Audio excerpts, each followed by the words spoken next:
Aloha nui loa from Honolulu, Hawaii, where it's now 3:45 a.m. I would like to express my deepest appreciation to the organizers of this symposium for the invitation to moderate this panel. The topic of our panel today is Upholding Human Dignity, Respecting Rights, Flourishing Humanity. The first words of the preamble of the Universal Declaration of Human Rights recognize the inherent dignity and equal and unalienable rights of all members of the human family.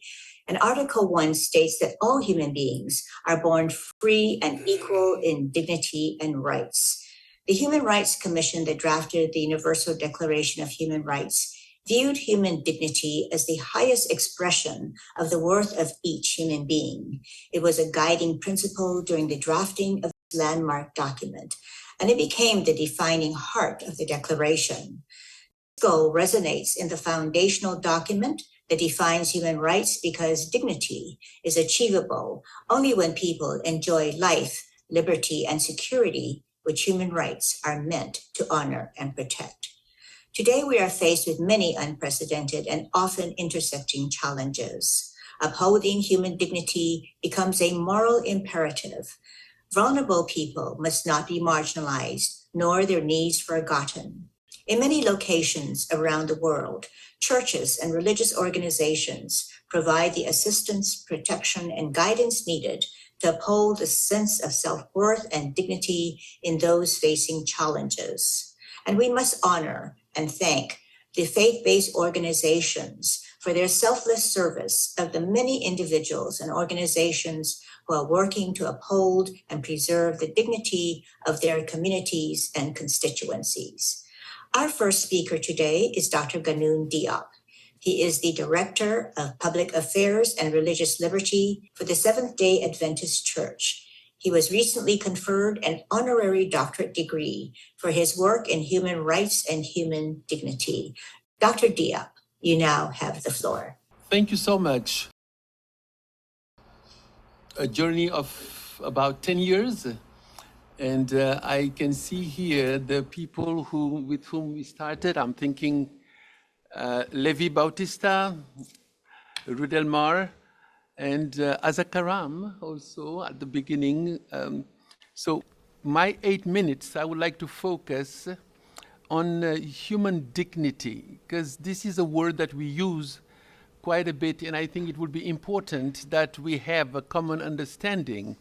So I call it the most secure foundation for human rights and personal responsibility.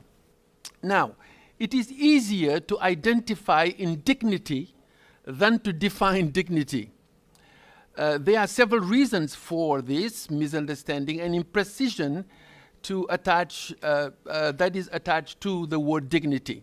So dignity can be misconstrued when placed on a scale of hierarchical statuses and degrees of importance, and that distorts what it genuinely represents. Dignity is in fact one of the most valuable characteristics of what it means to be human. Interestingly, the first symposium was on human dignity as the foundation for all human rights. So because dignity is connected to an infinite, unquantifiable value. In fact, I believe it must be elevated to the status of a sacred value for every person. So just maybe briefly clearing the field of dignity from misconceptions. The references to more or less dignity corrupt the very nature of dignity to begin with. There is no degree in dignity. In fact, no differentiation of dignity between genders, age, no valuing of any segment of the human family in terms of degree of dignity. In other words, there must be no hierarchical construct of the concept of dignity among human beings. Dignity, in fact, and this is not just an abstract concept, dignity should be abolishing caste, tribal privileges, and all supremacist ideologies. And in fact, dignity and equality are inseparable. So dignity then is deeply connected to the sacredness of every person, and it is not rooted in performances. it is an intrinsic status of what it means to be a human being. A newborn baby, for example, though totally dependent, with no performance whatsoever, has no less dignity than a most achieving person, right? So dignity then calls for circumspection before the mystery of every person. Human beings are not just biological beings, not even mere social beings, though important these are. There is more to us as human beings than meets the eye.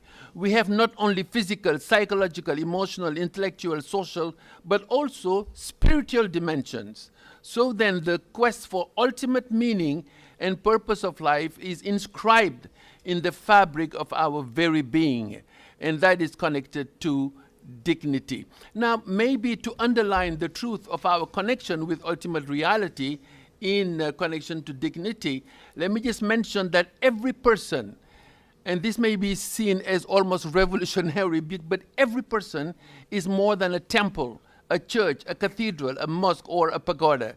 A human being is a mysterious habitation of the unquantifiable spirit which transcends all material reality. Now, Hindus, or more accurately, adherents of Sanatana Dharma, connect the human soul, Atman, to Brahman, the divine. That is dignity. Muslims call human beings co-regents upon whom Allah bestows dignity.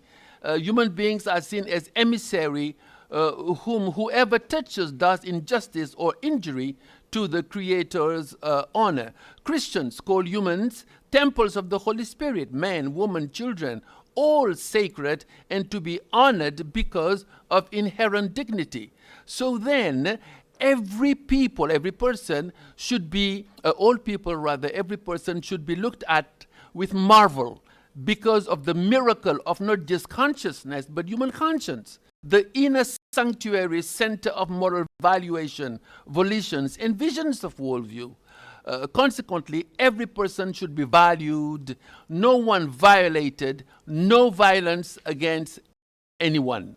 Now, let me move on to say human dignity, as a matter of fact, should be seen as an antidote against violence. But because of my limited time, I'm going to skip this part, and there's a panel that will address the issue of violence, gender violence, and so forth. So then I'm going to just say this.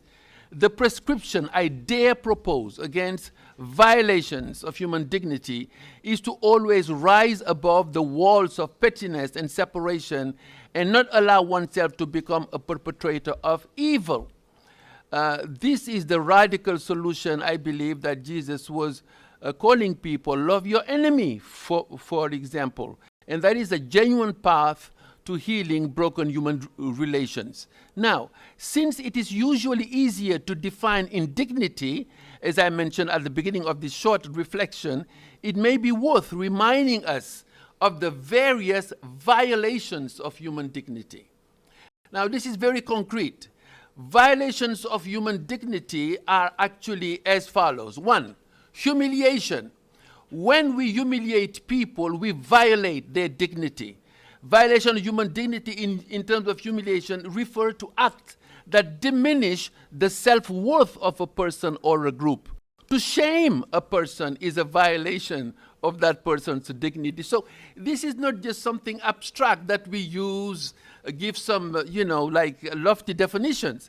When people are instrumentalized, also we violate their dignity. So again, I'm not going to elaborate more into every category. This will be published, but it is important to realize we cannot just use people because that is against human dignity. Degradation. Violation of human dignity as degradation refer to acts that degrade the value of human beings. Human trafficking, slavery, organ trafficking, being imprisoned in inhumane condition are violations of human dignity. See, so the discussion should not be just, about lofty definitions that we're talking about. Dehumanization, right? Expressions of violation of human dignity are the following: genocides, torture, rape, social exclusion, labor exploitation, bonded labor, slavery, poverty, imposed manual scavenging, think about it, female genital mutilation, lack of sanitation, even that is also, should be understood through the lenses of the need for human dignity. Poverty. Now, and I want to mention this because usually we don't attach this with the realm of human dignity. Think about Niger and its uranium.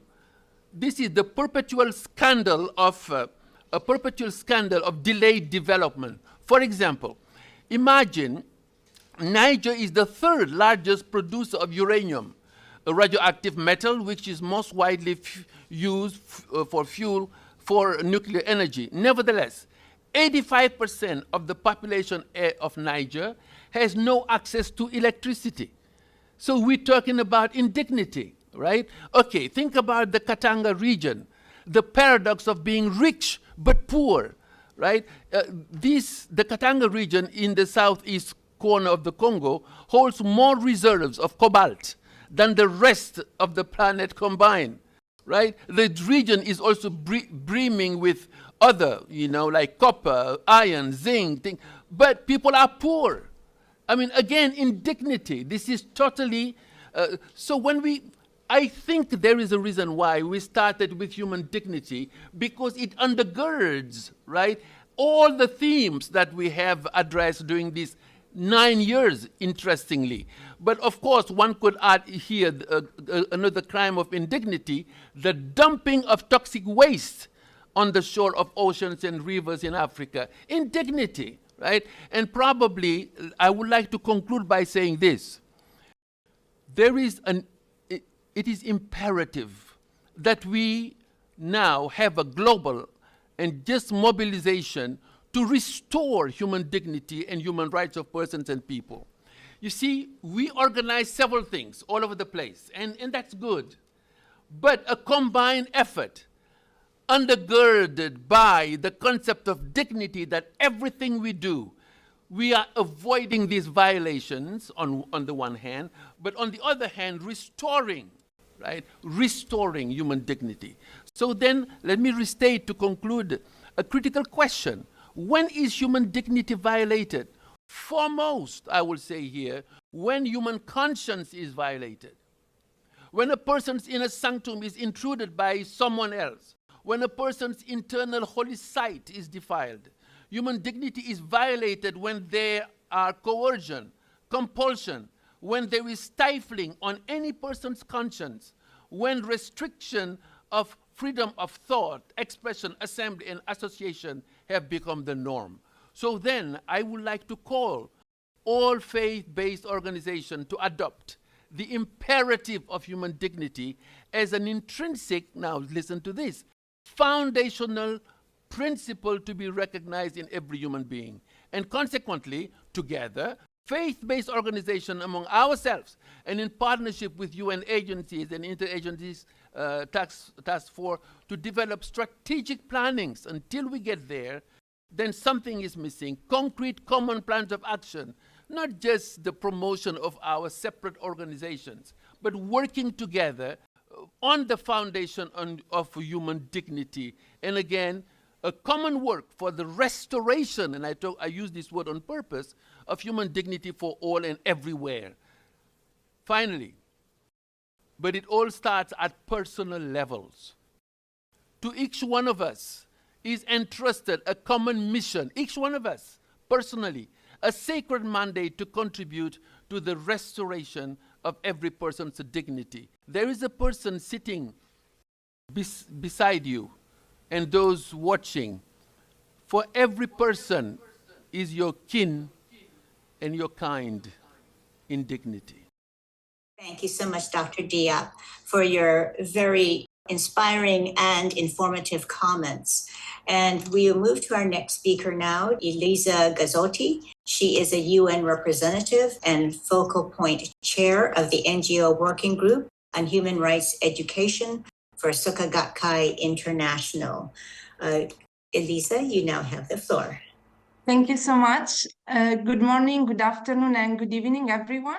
Thank you so much for giving me the opportunity to speak at this very important and timely symposium today. I will be focusing on human rights education to respect human rights and uphold human dignity.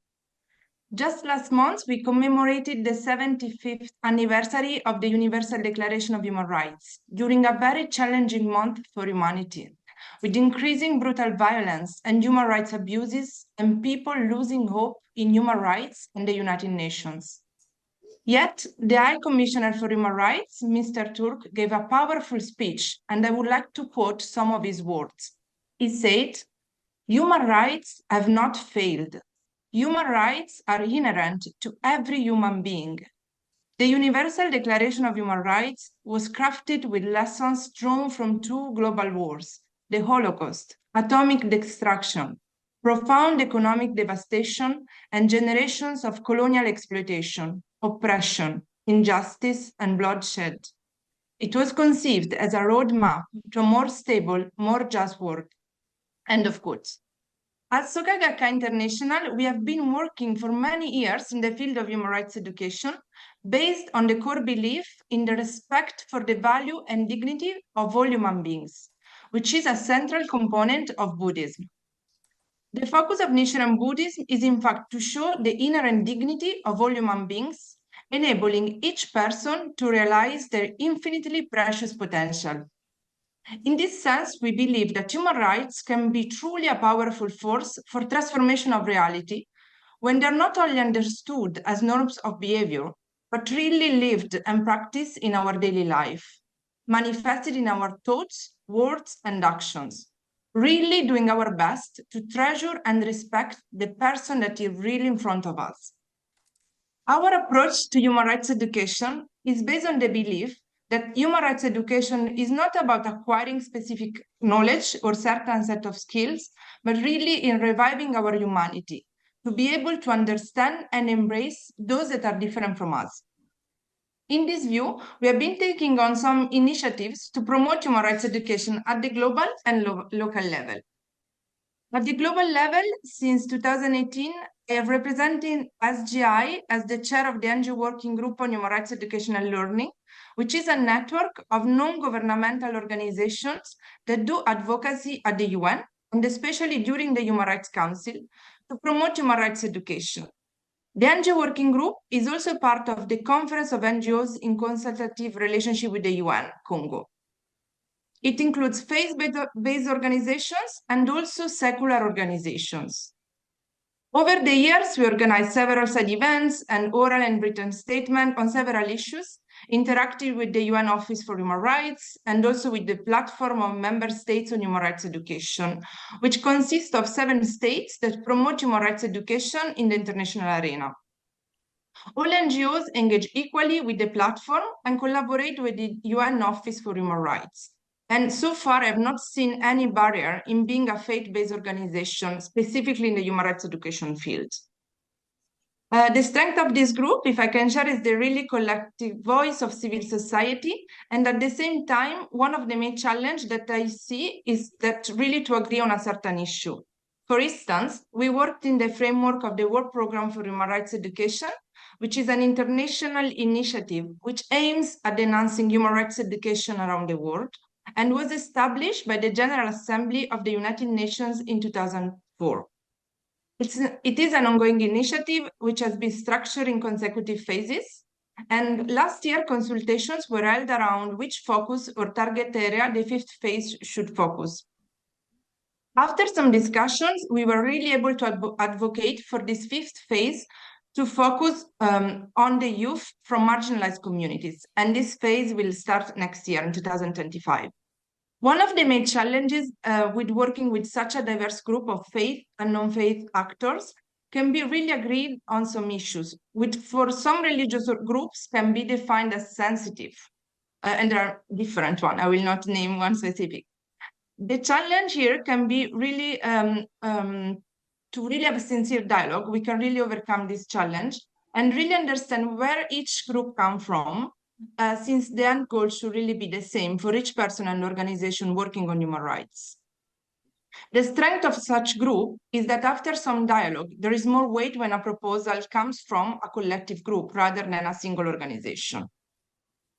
In terms of our activities at the local level, I would like to mention a project that was just launched at the UN in Geneva, Switzerland, in commemoration of the 75th anniversary of the Universal Declaration on Human Rights. And as Soka Gakkai International, we collaborated with Amnesty International and the UN Office for their Commissioner for Human Rights on a project titled Change Makers, Stories of Young Human Rights Educators, which shares stories of 7 young human rights educators acting to promote human rights education in their own communities. They come from different parts of the world, such as Morocco, South Africa, Kyrgyzstan, Serbia, Japan, Mexico, and Samoa, and focus on several human rights issues, such as disability, children's rights, and gender equality.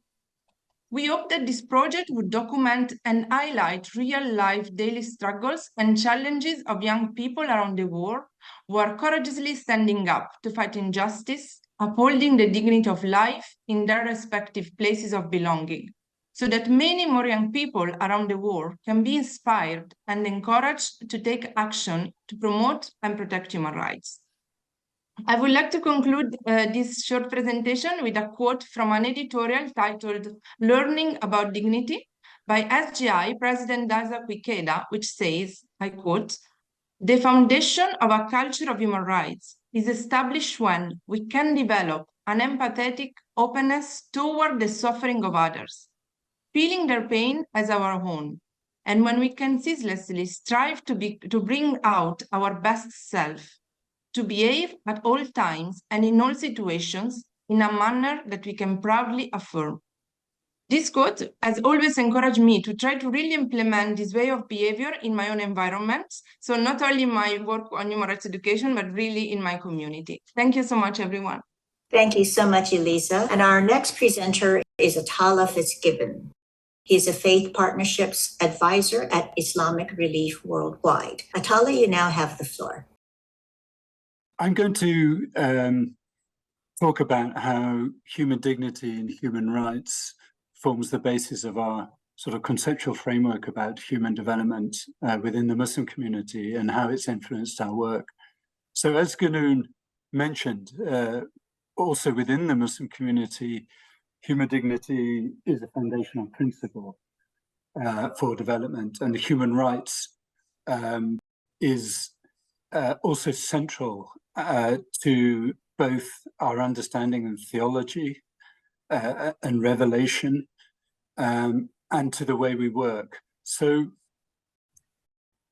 human dignity is also rooted in our understanding of the creation of human beings. All creation has dignity, but we know from the Quran that God bestowed a particular dignity on human beings, the progeny of Adam, and conferred on them special favors, and that included the status of vice-regent, or khulafa in Arabic.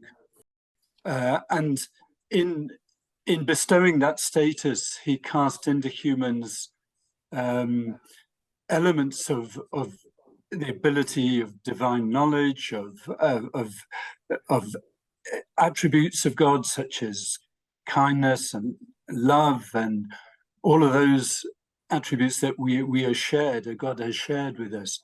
And so in manifesting himself in us, that is the root of human dignity. Now, in Islamic teaching, human dignity is protected by law, including divine law. And there are 5 main principles that emerged within divine law that contributed to dignity, and that includes faith and spirituality as a critical form of human dignity, life and good health, all the basics of the provision of life form a basic platform of human dignity, intellect and education, absolutely critical, wealth and access to capital of different kinds, And then the fifth one being posterity, which is could broadly be described as the common good, the social capital that provides humans dignity. Now,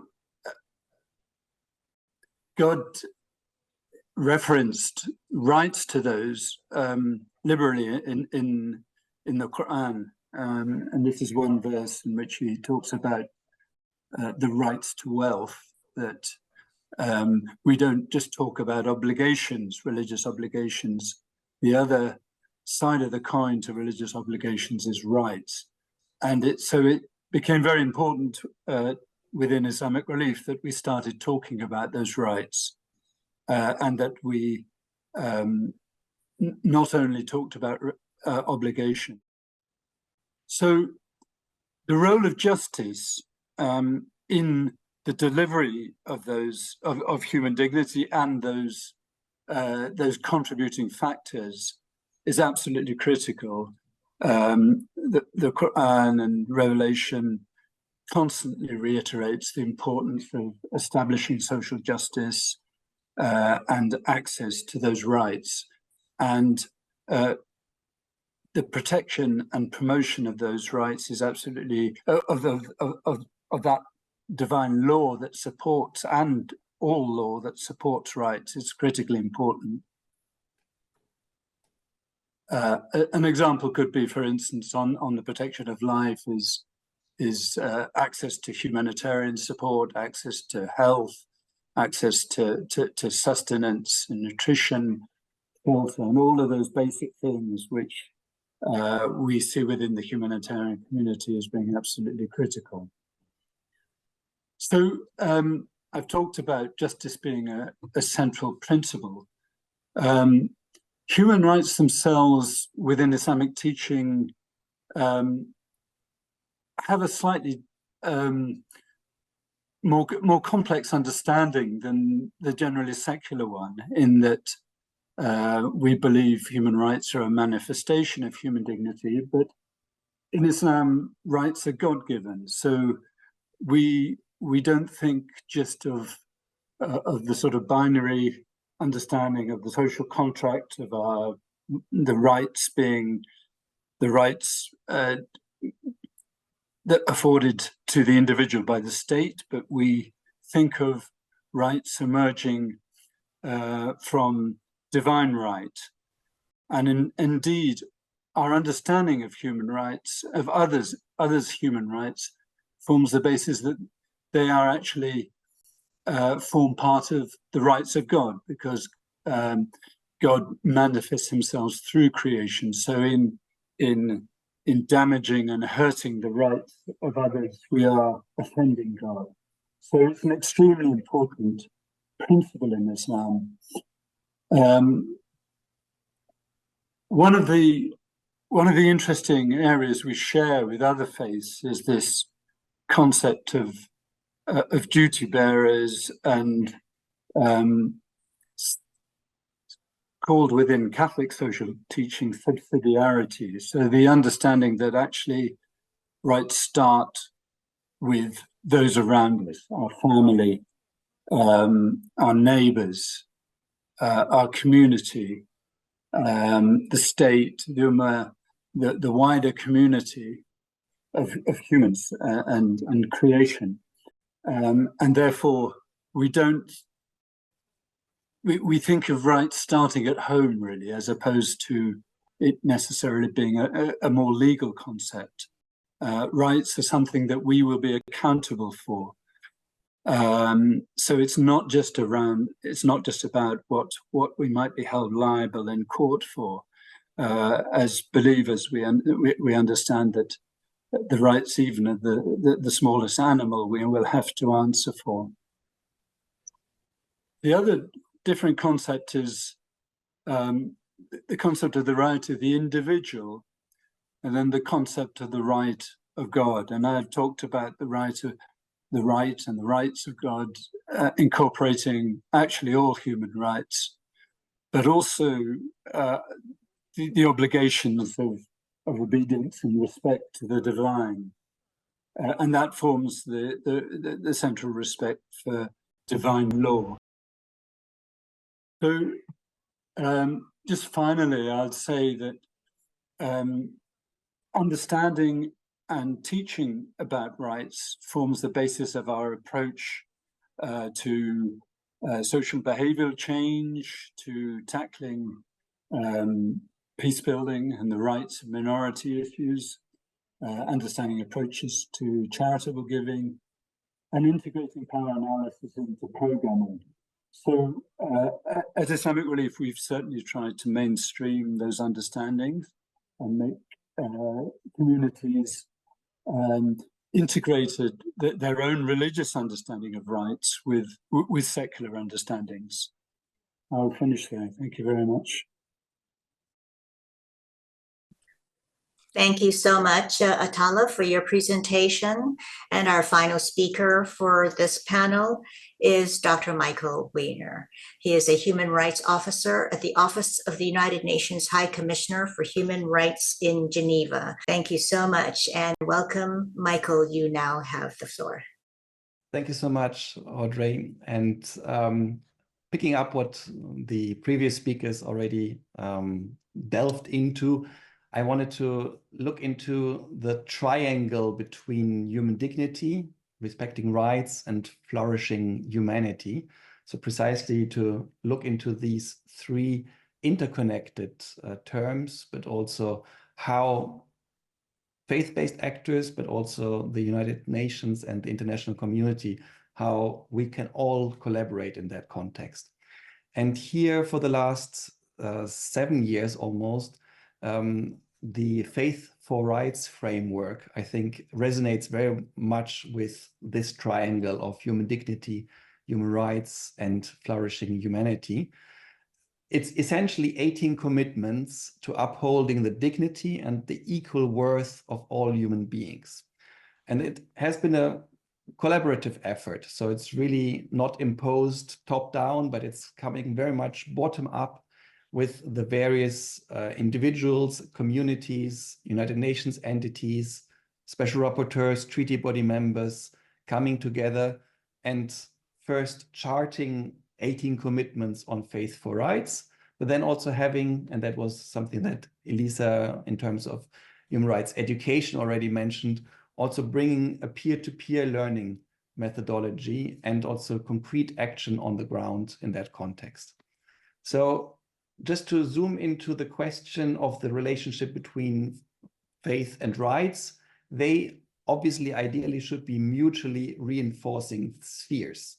And there again, you have the individual and the communal expressions of religions or beliefs, which ultimately thrive and flourish in environments where human rights, based on equal worth of all individuals, are protected. And protected equally, I have to stress.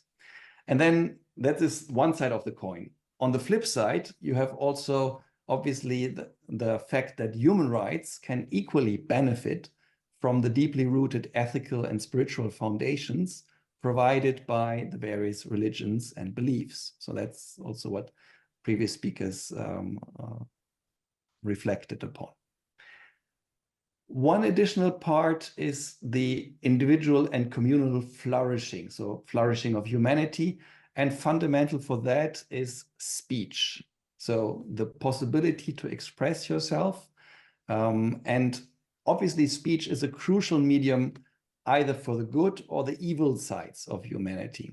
So oftentimes we see that wars are cultivated by advocacy of hatred. But at the same time, on the positive side, you also have positive speech as a healing tool to reconcile and to build peace, both in the hearts, but also in the minds. That's also a quote from that Beirut Declaration on Faith for Rights. And it's building deliberately on the Rabat Plan of Action, which again is very much related to the roles and responsibilities of religious and also political leaders. So let me just quote the three core responsibilities in that context. Religious leaders should refrain from using messages of intolerance or expression. which may incite violence, hostility, or discrimination. They also have a crucial role to play in speaking out firmly and promptly against intolerance, discriminatory stereotyping, and hate speech. And they also should be clear that violence can never be tolerated as a response to incitement to hatred. And these three core responsibilities of the Rabat Plan of Action are really fundamental for the engagement. And you may ask yourself, what is the value of such a statement? The Rabat Plan of Action actually was used by, or has been used by, national authorities for audiovisual communication at the national level, but then also by United Nations field presences all across the globe, by special rapporteurs in individual communications to states, by the Human Rights Committee, for example, one of the treaty bodies of the United Nations, in its general comment on peaceful assembly. Also, the European Union, in its gender action plan, is specifically asking their own external action service diplomats to engage with religious leaders using the faith rights framework. The Council of Europe is also, in its hate speech recommendation, explicitly using it. And just as the last example, for social media, where obviously that is a huge question in terms of content moderation, Meta's Oversight Board has, in more than a dozen of its decisions, explicitly used the Rabat threshold test. So how can this now be used in the engagement? And also what Atallah already mentioned in terms of the duty bearers. What is the specific role of religious leaders in that context? And here, from a legal point of view, there's an interesting analogy which the Beirut Declaration establishes, comparing it to the human rights obligations of non-state actors if they exercise significant or effective control over territory in times of conflict. And then Faith for Rights basically makes the analogy by saying also religious leaders exercise a heightened degree of influence over the hearts and minds of the followers at all times. So this is actually the legal link under international human rights law, also basing itself on a general recommendation by the Committee on the Elimination of Discrimination Against Women, and also by a special rapporteur's report of 2014. So here you can see how the different findings of treaty bodies, special procedures, are basically brought into the discussion and bring the soft law standard in that context together. What I mentioned at the beginning, how to implement this is obviously requiring a peer-to-peer learning methodology, which we have fine-tuned and developed through several expert workshops. Actually, also to give a shout out to Ganoune Diop, because he was personally involved, and also we had the privilege of having 3 of our expert workshops in Collonges-sous-Salève, actually just next to Geneva. So this is a rights-based vision for the management of religious, cultural, and ethnic diversity. And just to add another point that is important in all this engagement, the use of artistic expressions in such events, because either through photos, videos, music, improvisation, dance, street art, social media, and so on, you can really reach the hearts much closer and much more direct than just the brain, as it were. And let me give you 2 examples precisely from the Faith for Rights Toolkit, which is bringing this together. One is an artistic example from the Instagram page of a street artist, urban artist Fields, very renowned. And he went to Sierra Leone, where he made a mural that celebrated the country's inter- and intra-religious tolerance. And then I quote his Instagram. This special project culminated in the depiction of two local children, Paul and Alfreda, who belong to the same family, the boy being a Christian and the girl a Muslim. A country where it is common to have members of the same family belonging to different religions can teach us a lot about tolerance, unquote. And so the toolkit includes obviously also the photo, but then also several other examples.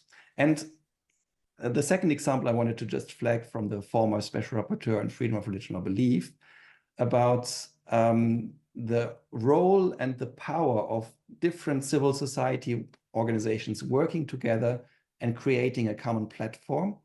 So it's obviously joining forces, demonstrating commitments to human rights and solidarity, but it's also a message in itself. So he flagged the example of initiatives taken by Christian civil society organizations in support of atheists or Buddhists under threat, and public statements by Baha'i representatives against the persecution of Shia Muslims. So again, very concrete and powerful examples.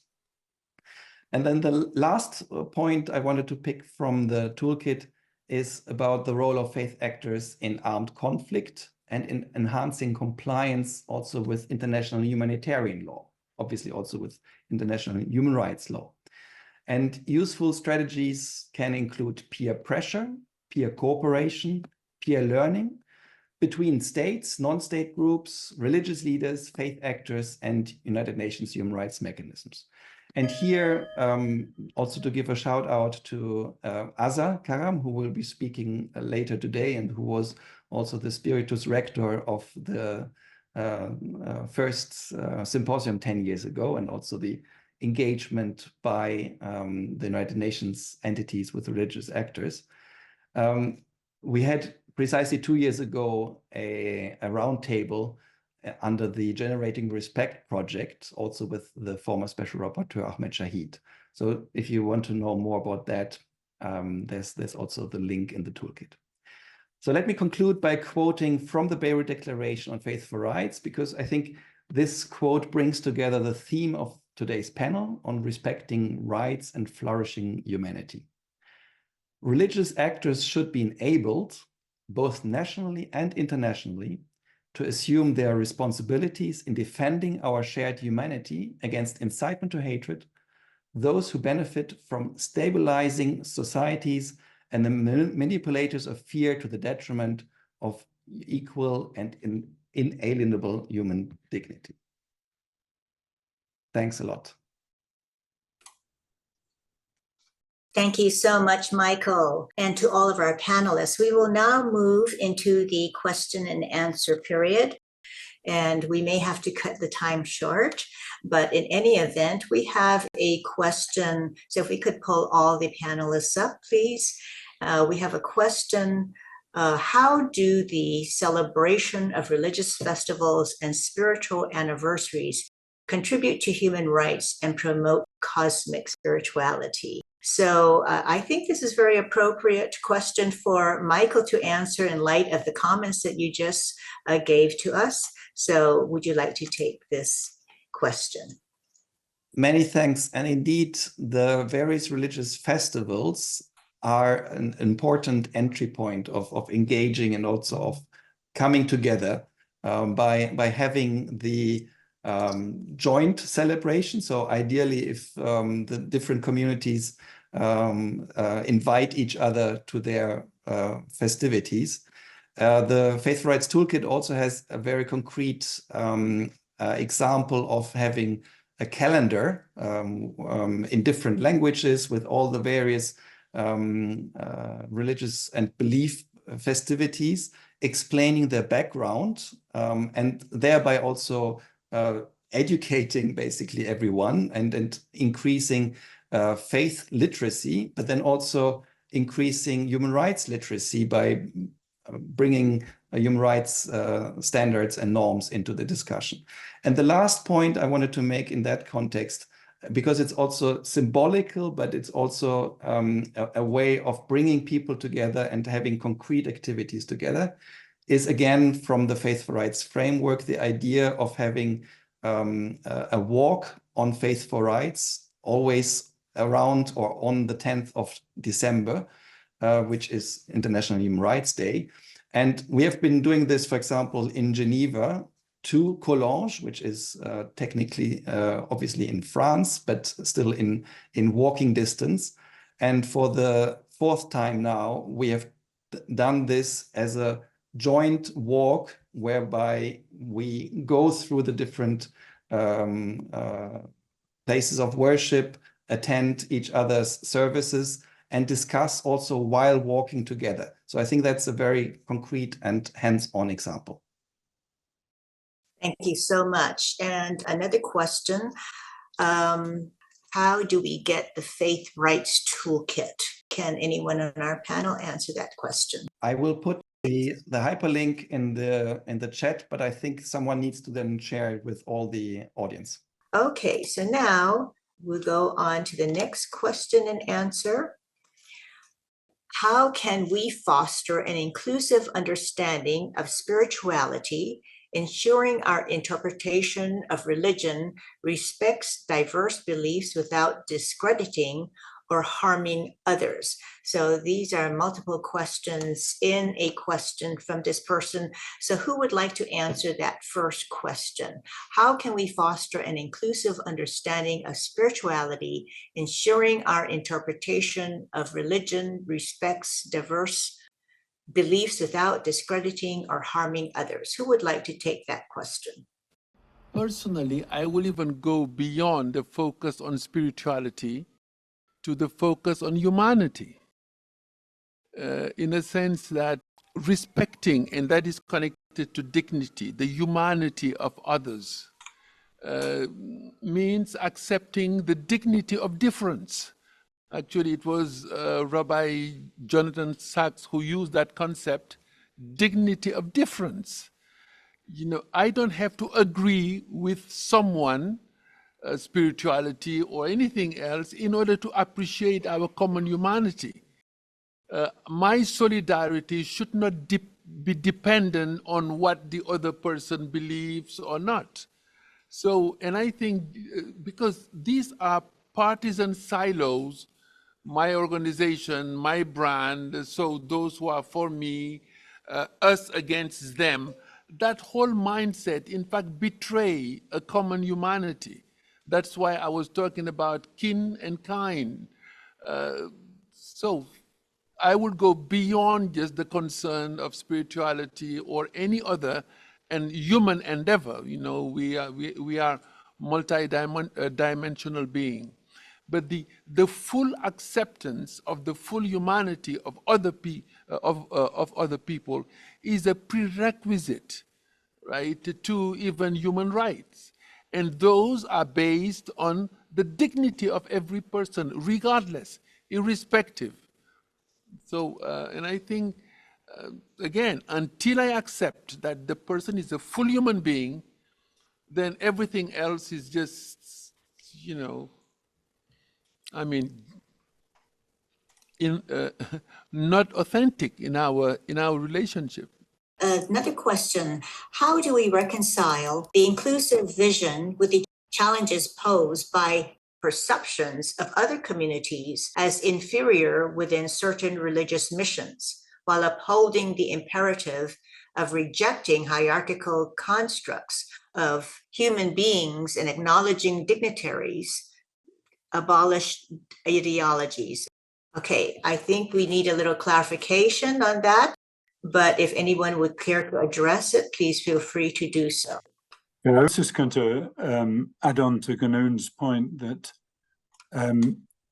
within Islamic teaching, one always goes back to the belief and understanding that every human being is equal before God, as a creation of God, as a reflection of God.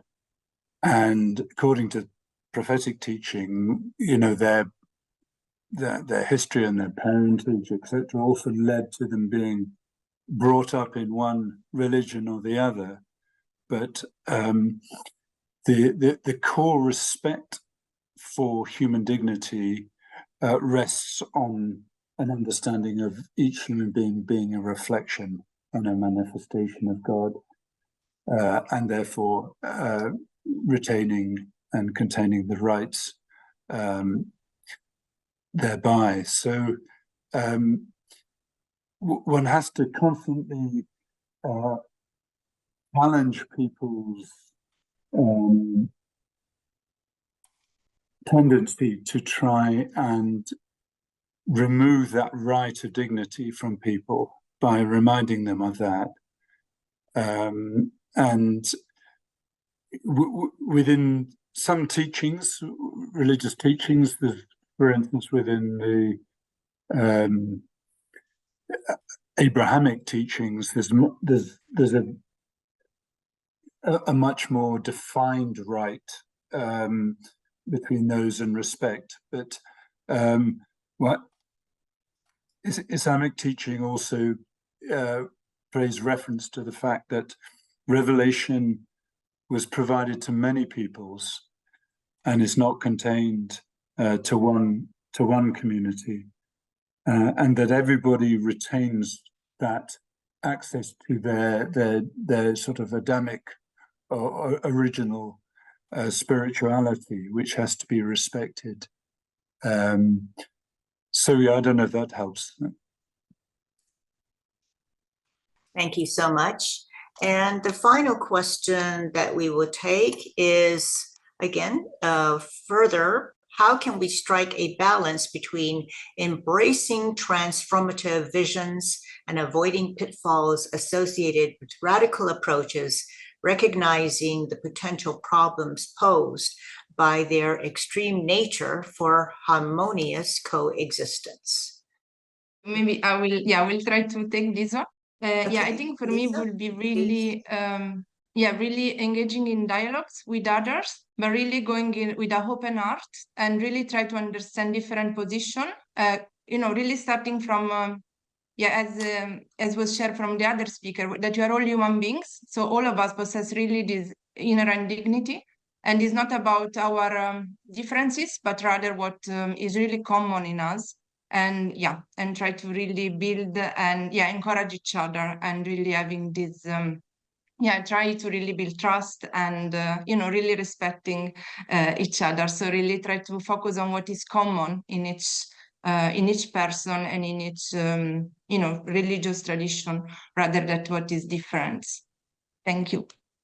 Thank you so much. And I do have another question that has come in.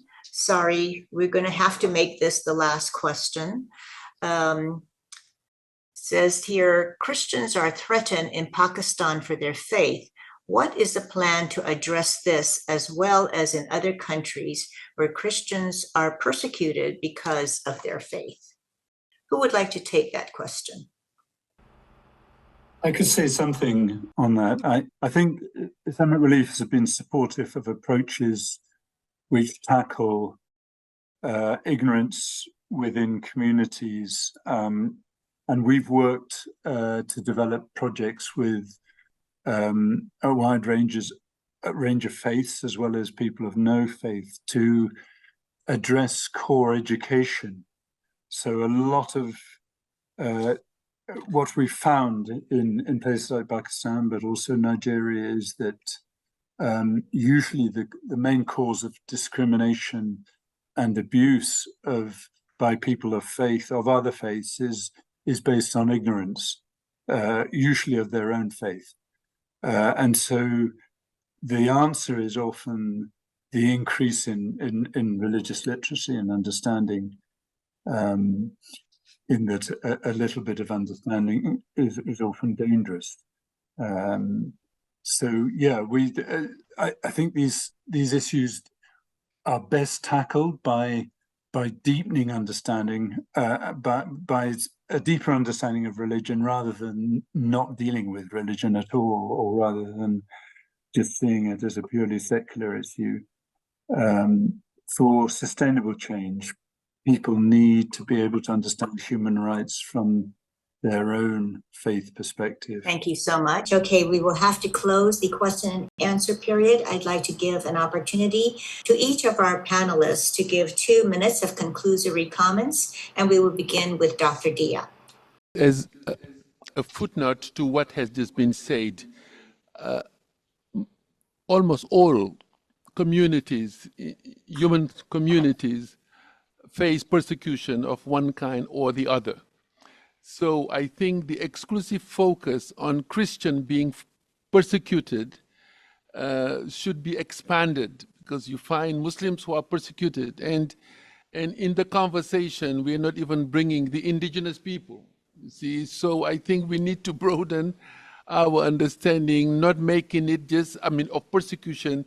It is not just a political tool for a promotion of one agenda. So again, but coming back, and this is my concluding remark, I think we have a difficulty as a human family to believe that we are a human family. There is almost an obsession on division, fragmentation, separation, our silos, and etc. And even, and it goes so far, think about it, even slavery, one of the symposiums here was about slavery, coloniality, colonialism, and so forth, so on. It's always people choosing one eponymous ancestor, descendant of Shem, descendant of Japheth and Ham, etc. And from that, Black people are cursed, for example, etc., etc. And then, but all this forgetting that at least if the record has some credibility, all these three come from Noah, and those who believe in one common ancestry, Adam, so we are one human family. The concept of race is a construct. So again, human dignity, I believe, gives us an opportunity to restore the human aspect of our nature. And of course, the aspect of dignity, and that has been emphasized in many ways, whether we take Islamic tradition, God bestow on human dignity, or Christianity, or Buddhism, or other faith, that we have in common. Maybe on a lighter but truthful note, though, if we forget what dignity is, and here I would like to just say one word that reminds me always, the word dignity is actually the name of one person who will be speaking soon, as a karam. So karam is one of the several words for respect, but for dignity, So that was just a salutation to Aza, whose name means dignity. So we cannot forget you. Thank you so much. Thank you so much, Dr. Diop. And we'll go next to Elisa for her closing comments. I would like just mainly to thank you for the invitation to attend this symposium, and also really focusing on what is common in all of us, what we really shared, that is about the realization of this human dignity that is inherent to all human beings. So this is really common among our traditions, and I really hope we can continue to collaborate together further. Thank you so much. Thank you very much. And I'll give the floor now to Atallah for your conclusory comments. I would also just like to stress that I think here we're talking faiths and human dignity and human rights, and the one unique element that faith brings, or discussion of faith brings, is spirituality. And human beings are all spiritual, whether they are religious or not. Everybody has a spirit, everybody expresses that spirit. And I think in reaching a balanced approach towards human dignity, we need to be respecting that far more, and we need to be respecting other people's rights to their own expression of spirituality. Thank you. Thank you so much. Okay, well, it has been a fascinating panel, and we thank you for the information that you have. Yes, I'm sorry, Michael, I'm sorry. You do have your 2 minutes of conclusory remarks. Did not mean to omit you. So please, Michael, you do have the floor. No worries. And I wanted to use my 2 minutes to respond also to another question from the chat from Genoveva, who says that it's time to have some form of culture of peace, which includes human rights, even to the women and children in armed conflict. And I think that's a key statement that I think can and should be a message also from such a symposium, where actually the various faith-based actors come together and advocate jointly for this culture of peace. I would even say the right to peace. And there is a UN declaration on the right to peace, which was adopted in 2016 already. And one of the statements in the preamble I wanted to read to you, because again, it ties nicely together what we have been discussing today. The General Assembly recalls the need for strengthened international efforts to foster a global dialogue for the promotion of a culture of tolerance and peace at all levels, based on respect for human rights and diversity of religions and beliefs. So I think that's a nice way to sum up the first panel. Thank you so much. Okay, so now I really want to thank all of the panelists for your contributions on the topic of human dignity. And it has been, a wonderful opportunity for all of us to hear your words of wisdom. And I just want to do a very quick recapitulation of the important points raised by our panelists.